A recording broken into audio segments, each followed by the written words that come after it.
আসসালামু আলাইকুম। আজকে আমি বানাবো দেশি বোতা শাক ভাজি। প্রথমে আমি কড়াইয়ে দিয়ে দিছি তেল, কয়েকটা কাঁচামরিচ। যেহেতু আমি শাকটা ঝাল ঝাল করে ভাজবো, যার কারণে আমি কাঁচামরিচটা এখনই অ্যাড করে দিছি। দিয়ে বোতা শাকটা দিয়ে আমি ঢাকনা দিয়ে ঢেকে দিছি। শাকটা উড়িয়ে গেলে এ পর্যায়ে এসে আমি দিয়ে দিব স্বাদ মতো লবণ। নাড়াচাড়া দিয়ে একটু কমিয়ে নিচ্ছি। এই তো এখন আমি দিয়ে দিব স্বাদ মতো লবণ।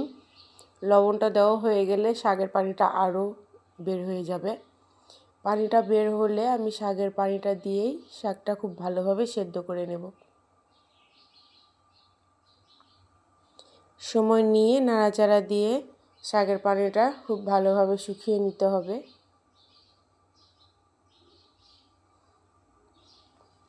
এই শাক ভাজিটা অনেক সহজ। গরম গরম ভাত আর বোতা শাকের ভাজি অনেক মজা লাগে খেতে। আপনারা চাইলে বাসায় ট্রাই করে দেখতে পারেন। এই তো শাকটা অনেকটাই সিদ্ধ হয়ে গেছে। বাদবাকি পানিটুকুও আমি নাড়াচাড়া দিয়ে শুকিয়ে নেব। সময় নিয়ে পানিটা শুকাতে হবে।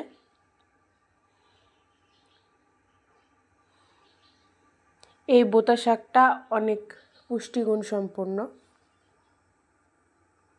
সচরাচর বোতা শাক দেখা যায় না, তবে এই সিজনে বোতা শাকটা পাওয়া যায়। এই তো দেখতেই পাচ্ছেন আমি কিভাবে নাড়াচাড়া দিয়ে নিচ্ছি।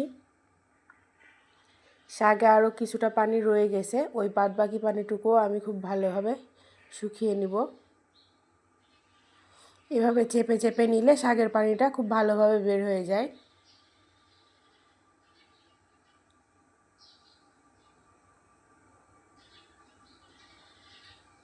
এই বোতা শাকের ভাজি এবং তার সঙ্গে কাঁচামরিচ ডলে ভাত মাখিয়ে খেতে খুবই মজা লাগে।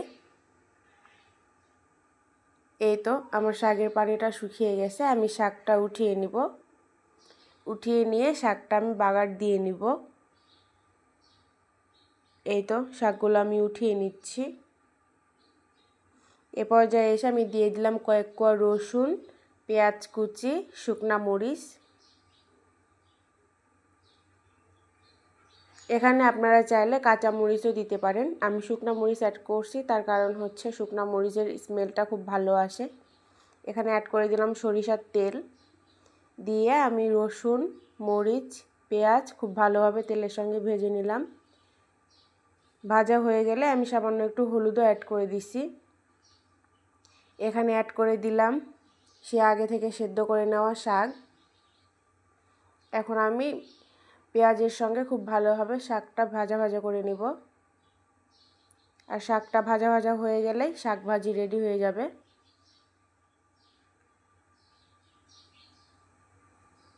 এই তো দেখতেই পাচ্ছেন আমি সময় নিয়ে খুব ভালোভাবে শাকটা ভাজা ভাজা করে নিচ্ছি। আমার শাক ভাজা প্রায় শেষ। এই তো আমার শাক ভাজি রেডি।